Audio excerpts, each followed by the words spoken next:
ఊసుమించి దగ్గర కోక్కెతండ. మిర్చి ధర తక్కువే ఉందండి, 2 ఎకరాలు. అంతకుముందు బెటర్ ఉంది, ఇప్పుడు ఈ సంవత్సరం ఏమీ లేదు. ఈ పంటలు వాతావరణం మధ్యలో వాన వచ్చింది కదా, పొద్దున్న నుండి సాయంత్రం దాకా వాన వచ్చింది కదా, ఆ వానతో ఏందో బాగా అసలు మైనస్ అయింది. ఈ సంవత్సరం రైతులంతా చాలా బాధలో ఉన్నారు. ఒక మనిషికి పిలవాలన్నా 300 రూపాయలు కూలి ప్లస్ ఏది ఉన్నా ఈ సంవత్సరం రైతులకు చాలా లాసు. ఈ మార్కెట్లో తీసుకొచ్చిన బస్తాలు కూడా మేము 50 రూపాయలు పెట్టి తీసుకొస్తుంటే 25 రూపాయలు కట్టిస్తున్నారు మాకు. చైర్మన్ గారికి 4-5 సార్లు అడిగా నేను, అప్పుడు మేడం గారు ఉన్నప్పుడు అడిగా, ఏం మేడం ఇది 50 రూపాయలు పెట్టి తీసుకొస్తున్నాం, మేము 25 రూపాయలు ఇస్తున్నారు బస్తాలు కూడా. ఆ పంటలు ఇట్లా పోయినాయి, ఈ బస్తాల ధరలు ఇట్లా ఇస్తున్నారు, గిట్టుబాటు ధర లేదు, ఎవరు చెప్పేటట్టు లేదు. రైతు రాజ్యం అన్నారు కానీ రైతు రాజ్యం పోయింది.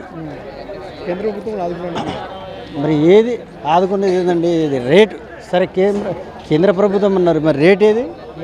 పోయిన సంవత్సరం ఎంత రేటు ఉంది, ఈ సంవత్సరం ఎంత రేటు ఉంది?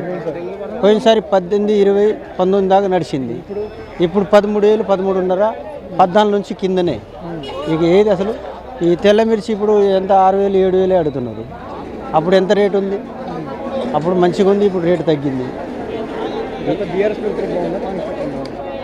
ఇప్పుడు ప్రభుత్వంలో అయితే చెప్పాలంటే ఆ ప్రభుత్వంలో రేటు మంచిగా ఉంది, ఈ ప్రభుత్వంలో రేటు లేదని అనుకోవటం తప్పు. కానీ అసలు రేటు ఏది ఏదండి? రేటు గిట్టుబాటు ధర లేదు కదా. చెప్పాము ఒకసారి, నేను అప్పుడు మేడం గారు ఉన్నారు కదా, చైర్మన్ మేడం, అప్పుడు చెప్పాను, బస్తాకి 50 రూపాయలు పెట్టి తీసుకొస్తున్నాం మేడం, మేము 25 రూపాయలు కట్టిస్తున్నారు, మాకు సాయం చేయండి అన్నాం. చూద్దాంలే అన్నారు, అటే పోయారు. 50 రూపాయలు కట్టియాలండి బస్తాకి. మేము 50 రూపాయలు ఖాళీ బస్తా సంచి తీసుకొచ్చాం. ఖాళీ సంచి 50 రూపాయలు తీసుకొస్తున్నప్పుడు 50 రూపాయలు మాకు కట్టియాలంటున్నాం. 25 రూపాయలు కట్టితే తీసుకోరు. ఇక ఎందుకు? మద్దతు ధర కూడా మంచి గిట్టుబాటు ధర ఉండాలండి. మద్దతు లేదు కదా, మద్దతు ధర కూడా గిట్టుబాటు ఉండాలి కదా. ఇప్పుడు ఇవాళ 13,100 పడ్డది నాది. పడ్డోళ్ళకి 14,000 కూడా ఉంది.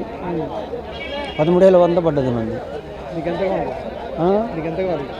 20,000 పైన ఉండాలండి, లేకపోతే గిట్టుబాటు ధర ఉండదు.